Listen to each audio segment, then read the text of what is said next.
احنا متأكدين انك عديت بالموقف الآتي مرة على الأقل. انت عايز تجيب هدية لشخص ما وتايه بين مئات الخيارات المتاحة قدامك، والموضوع بيزداد صعوبة كل لما وقت الحدث او المناسبة يقرب اكتر. اطمن، انت مش لوحدك، كلنا بنعاني من المشكلة دي. في فرجة جايبين لك النهاردة 7 خطوات علشان تقدر تختار الهدية المناسبة في أسرع وقت.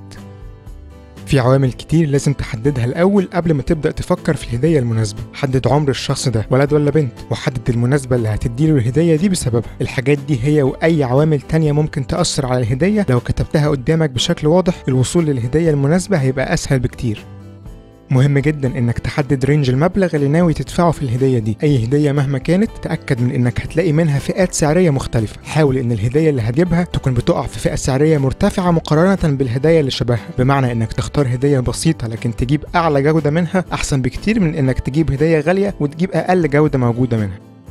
أحد أهم النقط اللي تاخدها في عين الاعتبار وانت بتختار الهدية هي إنها لازم تكون هدية مفيدة للشخص ده، مش بس مجرد هدية وخلاص. فكر كويس في اهتمامات وهوايات الشخص ده واكتبهم قدامك بشكل واضح هما كمان، أو استعين بمساعدة حد من المقربين ليه لو مش عارف. واحرص إن الهدية اللي هتختارها تكون هتفيده بالفعل وليها علاقة باهتماماته دي.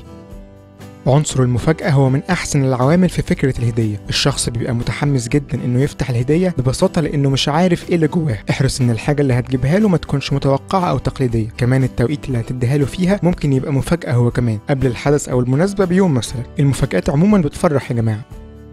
أحد الحاجات المهمة إن الهدية لازم تكون بشكل ما بتحمل لمحة من شخصيتك، تخلي اللي يشوفها يعرف إنك أنت اللي جايبها، والشخص اللي هتديها له يفتكرك بيها كل لما يشوفها. ببساطة حدد واحدة أو أكتر من الصفات اللي بتميزك أنت عن غيرك من الناس، واسعى إن الهدية تكون بتدل بشكل أو بآخر على صفة من الصفات دول.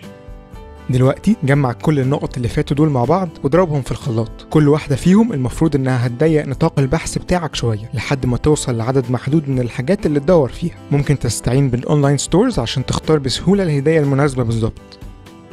أخيراً اتأكد من إنك تلف الهدية بشكل جميل ومتناسق في الآخر. للأسف كتير مننا بيهملوا الموضوع ده وبيقدموها زي ما هي، رغم إنه في غاية الأهمية. اهتمامك بشكل الهدية وبتزيينها كويس بيدي انطباع إنك مهتم جدا بالشخص ده، وإنك أخدت الوقت عشان تقدمها له في أحسن شكل، مش بس تديله هدية كإجراء روتيني وخلاص.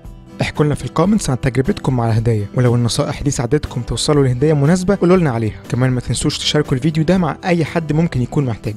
نشوفكم الفيديو الجاي.